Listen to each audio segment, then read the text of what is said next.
ലോക വനിതാ ദിനമാണ്. ഈ വനിതാ ദിനത്തിൽ ഒരു ചരിത്ര നേട്ടം കുറിച്ചിരിക്കുകയാണ് കുറച്ച് വനിതകൾ. ആദ്യ സമ്പൂർണ്ണ വനിതാ പഞ്ചവാദ്യവുമായി ഇടപ്പാൾ സോപാനം സ്കൂള് രംഗത്തേക്ക് എത്തിയപ്പോൾ അരങ്ങേറ്റം കുറിച്ചത് 10 വയസ്സുകാരി മുതൽ 77 വയസ്സ് വരെയുള്ള 75 സ്ത്രീകളാണ് കേട്ടോ. പല രംഗത്ത് പ്രാവീണ്യം തെളിയിച്ചവരാണ് 1 മണിക്കൂർ നീണ്ടുനിന്ന ത്രസിപ്പിക്കുന്ന പഞ്ചവാദ്യ മേളത്തിൽ പങ്കാളികളായത്.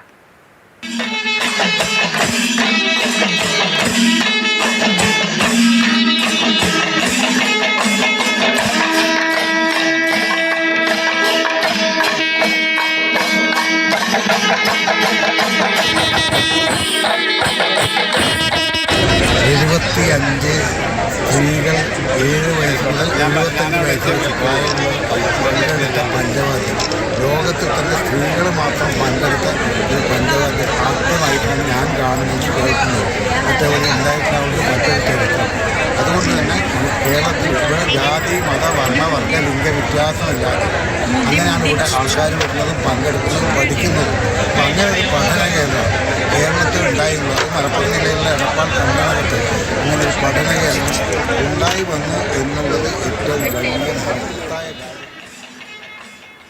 ആദ്യ സമ്പൂർണ്ണ വനിതാ പഞ്ചവാദ്യ മേളമാണ്. ഒരുപാട് പേര് അവിടെ താളം പിടിച്ചു നിൽക്കുന്നത് നമ്മൾ ആ ദൃശ്യത്തിൽ കണ്ടു. അതിൽ മട്ടന്നൂർ ശങ്കരൻകുട്ടി മാരാർ ഉൾപ്പെടെയുള്ള വാദ്യകുലപതിമാരും ഉണ്ടായിരുന്നു എന്നതാണ് അദ്ദേഹത്തിന്റെ ഒരു പ്രതികരണമാണ് നമ്മൾ കേട്ടത്. അരുൺ അമൃതനാഥ് നമുക്കൊപ്പം ചേരുന്നുണ്ട്. അരുൺ, ഈ ഒരു വനിതാ ദിനത്തിൽ നമ്മൾക്ക് ഒരുപാട് സന്തോഷത്തോടെ പങ്കുവെക്കാൻ പറ്റിയ ഒരു റിപ്പോർട്ട് അല്ലേ അരുൺ? ചരിത്ര നേട്ടം എന്ന് തന്നെ പറയാം അല്ലേ? സന്ധ്യ, തിമിലയും മദ്ദളവും ഇലത്താളവും ഇടക്കയും കൊമ്പിൻ്റെയും എല്ലാം താളം ഇങ്ങനെ ഉയർന്ന് കേൾക്കുമ്പോൾ വാനിലേക്ക് ഇങ്ങനെ പെരുവിൽ നമ്മൾ അറിയാതെ ഉയർത്തിപ്പോകും അല്ലേ?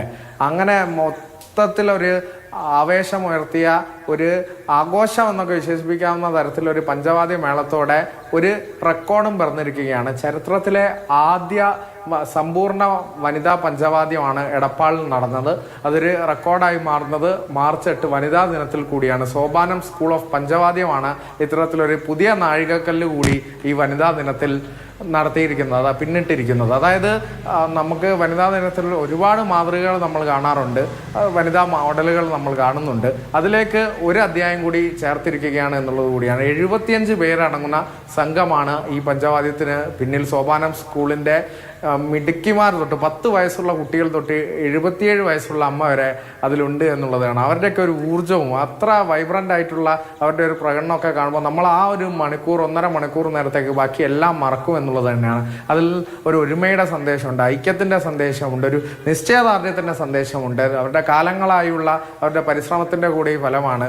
അതും വാദ്യകുലപതിയായ മട്ടന്നൂർ ശങ്കരൻകുട്ടി മാരാറിൻ്റെ ഉൾപ്പെടെയാണ് മുന്നിലാണ് അവർ പ്രകടനം കാഴ്ചവെച്ചത് എന്നത് കൂടിയുണ്ട്. ഒരു നാടൊന്നാകെ അവർക്ക് ചുറ്റുമുണ്ടായിരുന്നു. അത്രമേൽ ആളും ഘോഷങ്ങൾക്കും നടുവിലായിരുന്നു ഇത്തരത്തിൽ ഒരു പഞ്ചവാദ്യം.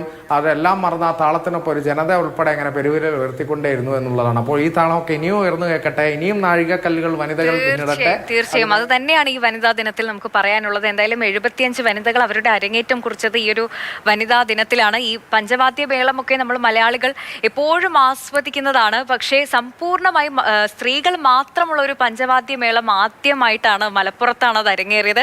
എന്തായാലും ഈ ഒരു വനിതാ ദിനത്തിൽ ഈ ഒരു റിപ്പോർട്ട് പ്രേക്ഷകരുമായി പങ്കുവയ്ക്കാൻ കഴിഞ്ഞതിൽ ഒരുപാട് സന്തോഷമുണ്ട്.